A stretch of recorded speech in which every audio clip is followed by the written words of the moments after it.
Sa kalaliman ng gabi, matyagang kinakalakal ng 13 taong gulang na si Jenmar ang isang basurahan. Lagi ko pong ginagawa ito sa basurahan. Ang pakay niya, mga gulay na itinapon pero pwede pang kainin at maibenta. Sa ilang pagkakataon, pinapasan niya ang mabibigat na kahon ng basurang gulay sa kanyang balikat. Pangalawang sako na po.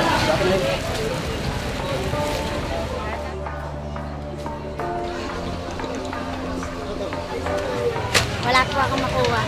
Reject na po ito lahat. Hindi na mapapakinarangan. Wala na. Pero hindi siya tumitigil sa paghahanap. Para kay Jenmar, mas matimbang ang pangangailangang kumita at mabuhay. Makikita ko dito mga dumi ng ayat at mga iyong marumi. Pero hindi naman ganun okay lang sa amin. Ano ang kaya niyang tiisin para malamnan ang kanilang kumakalam na sigmura? Nahirapan ako sa buhay kong araw-araw kasi nahirapan ako kasi nakikita ko mga kapatid ko nakatingin sa iba. Pag wala kayo makain, nakatanong sa iba. Kaya naisip ko, pag hindi kami nagtitinda, kawawa mga kapatid ko.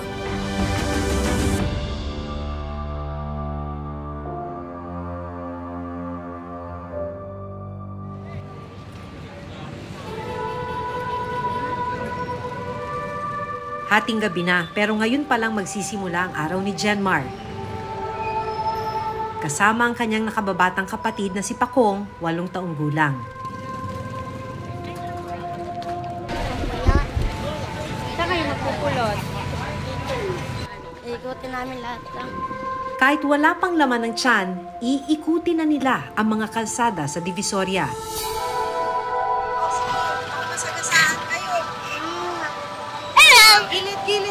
Gilid lang. Ano? Sige na, gilid lang. Ganun! Pag naglalakad ka, ano yung tinitingnan mo? Ano yung hinahanap mo? Mga gulay na kahit ano. Mga gulay na nasa sahig. Yung tinapon na. Tumutulong po ako naman at papa para hindi maging kapos sa pangkain namin, panggatas, para may sumaba panggabi namin. Ganun ako, nagpilig na eh. Pag wala kami pera, umaalis kami na walang kain. Ang mga may ipon nilang gulay, ibinibenta rin nila. Bakit tinatapon yung gulay?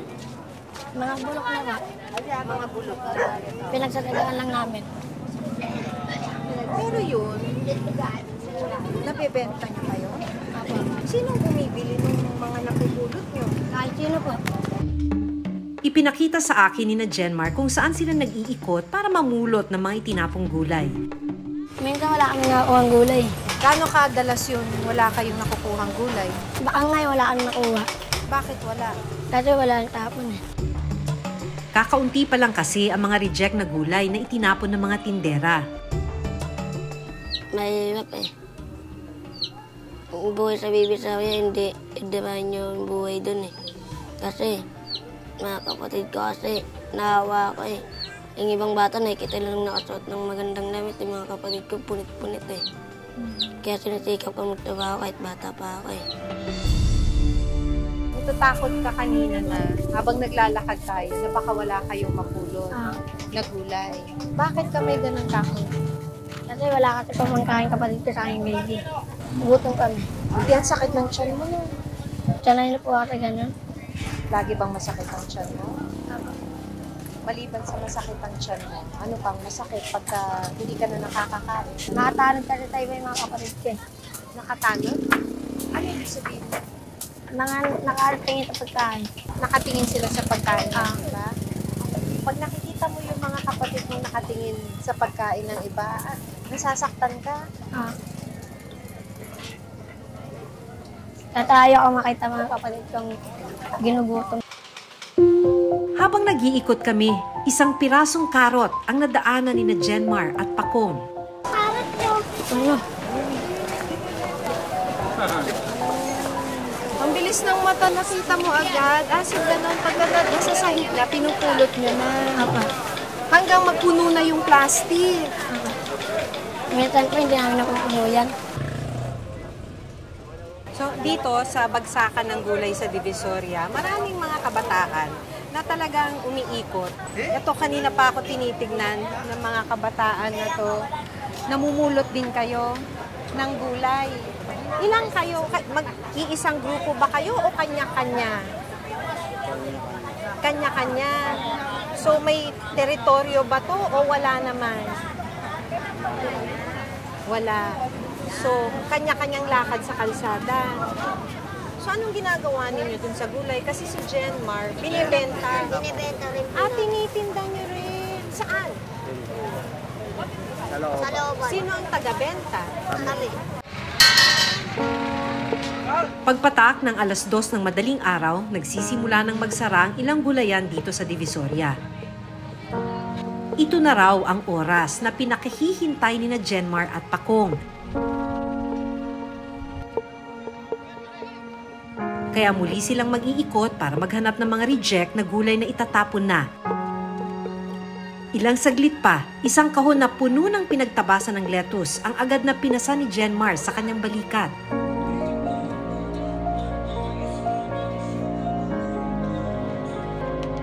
Pa ba yan? Mapapakinabangan ka ba? Papakinabangan ko po sa... Ano ba yan? Lettuce. Pwede pa magbenta, pwede pa makain. Pwede makain, pwede na benta. Malawang sako na po.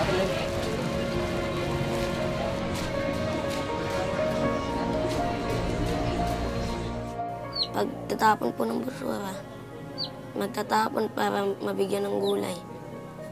Magbubuhat ng isang takong basura, perang na nanggagaling doon, binibigay ko din kay mama para dagdag kita. Tapos, pag wala akong ganun, ilang oras ako nag-ikot, mga 10 oras. Umabot na ako ng 10 oras.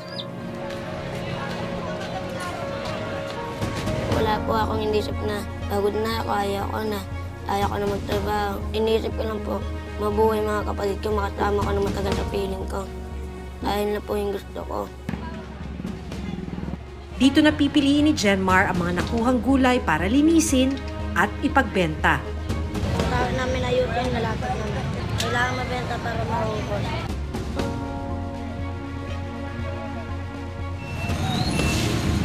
Para mas makarami pa, isang basurahan na puno rin ng gulay ang kinalkal ni Jenmar. Makikita ko dito mga dumi ng ayat at yung mga iying marumi. Pero hindi naman ganun okay lang sa akin. Reject na po sila, hindi naman po pakinabangan. Wala na.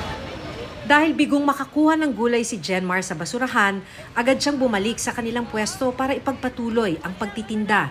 Mga baga pa kami uwi. Patungan po ngayon eh. Pero sana mo. Natitira ulan na.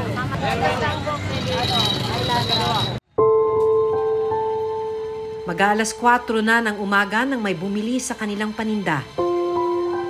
Pinakyaw ng isang mamimili ang mga lettuce na naipon ni na Jenmar sa halagang 300 pesos. So, bakit nakabenta na kami?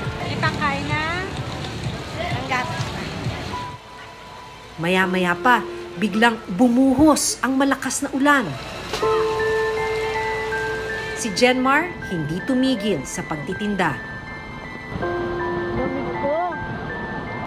Kailangan daw kasi nilang makaipon ng 1,500 pesos na pambayad sa kanilang inuupahang bahay. Dahil kapag hindi nakabayad, pwede raw silang mapalayas.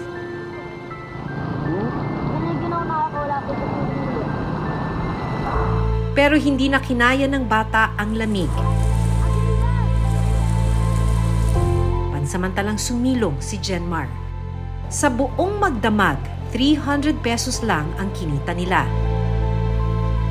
Hindi ko inani pera, hindi ko inani kayamanan. Importante tayo mga kapatid ko eh. Araw-araw, ganito umiikot ang buhay ni Jenmar. Nahirapan ako sa buhay kong araw-araw kasi nahirapan ako kasi nakikita ko mga kapatid ko. Nakatingin sa iba. Pag wala kayo makain, nakatano sa iba. Kaya naisip ko, Pag hindi kami nagtitinda, kawawa mga kapatid ko. Dahil sa trabaho, kinailangang tumigil sa pag-aaral ni Jenmar. Inisip ko na po, paano kami mabubuhay kung mag-aaral ako. Mag-aaral nga ako, kamusta ng mga kapatid ko, mga gutom. Tama na ganito ang maghanap buhay ako ng maaga para paglaki ko, sa akin lalapit lahat ng kapatid ko. Pero habang kausap namin si Jenmar, may mas malalim palang dahilan kung bakit pinipilit niyang tumulong sa pamilya. Wala sa mood niya, kagaya ni pang wala sa mood, di ba? Dalawa sa kanyang mga kapatid pala ang binawian na ng buhay.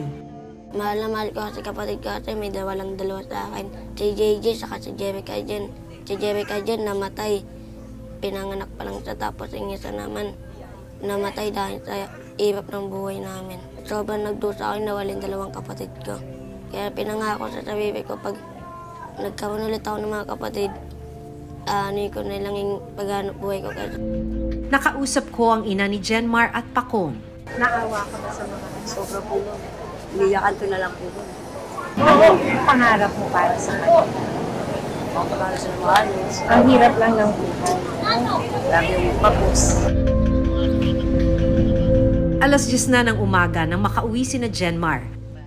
Ang tirang kangkong mula sa kanilang paninda ang uulamin nila para sa pananghalian. Awa ng Diyos, may natira pa. Pero kadalasan itlog, tuyo, lumisang pagula, sakto lang. Po, awa po ng Diyos yun, hindi siya makina.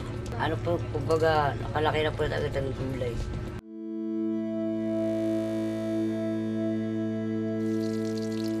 Adoboy ko para makakain ng maayos yung mabago. Ito na ang pagsasaluhan ng kanilang pamilya.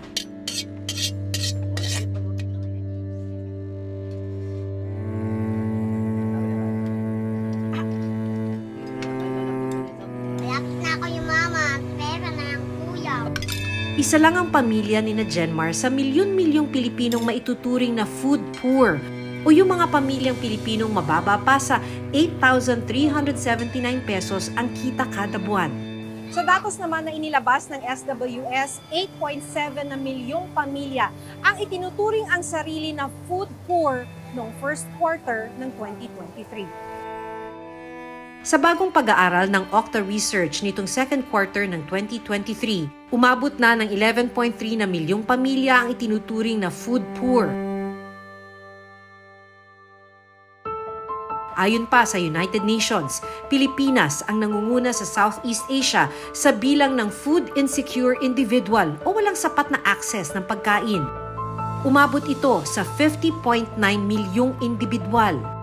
Kamakailan, inilunsad ng pamahalaan ang food stamp program na naglalayong magbigay ng 3,000 pesos food subsidy sa 1 milyong pinakamahirap na pamilya sa bansa. The problem of hunger and malnutrition still remains. And that's why it has become a priority of this government. We will put in all the programs so that one day we can say that we are able to give our people, at the very least, the food that they need to survive, the nutrition that they need to survive. Pero para hindi na muna magtrabaho ang magkapatid na Jenmar at Pakong, isang simpleng regalo ang iniwan namin sa pamilya nila. 2 sakong bigas, grocery, sapat para sa 1 buwan. May lahat para kay baby ko. Para hindi na magutom. Salamat po sa binigyan niyong tulong sa amin. Kasi makakain na po kapatid ko sa mga kadedi na. Mapapagpahinga na po ako kasi may kakain na kapatid ko bukasan. Binigyan din namin sila ng supply ng vitamins para makatulong sa kanilang kalusugan. May vitamins na tayo ko. Tataba na tayo, tapos lulusog na din tayo. Hanggat hindi nasusolusyonan ang gutom sa bansa, wala ring kasiguraduhan kung kailan sila titigil sa pamumulot ng basurang pagkain. Dahil ito lang ang nakikita nilang paraan para patuloy silang mabuhay. Ako si Maki Pulido at ito ang Reporter's Notebook.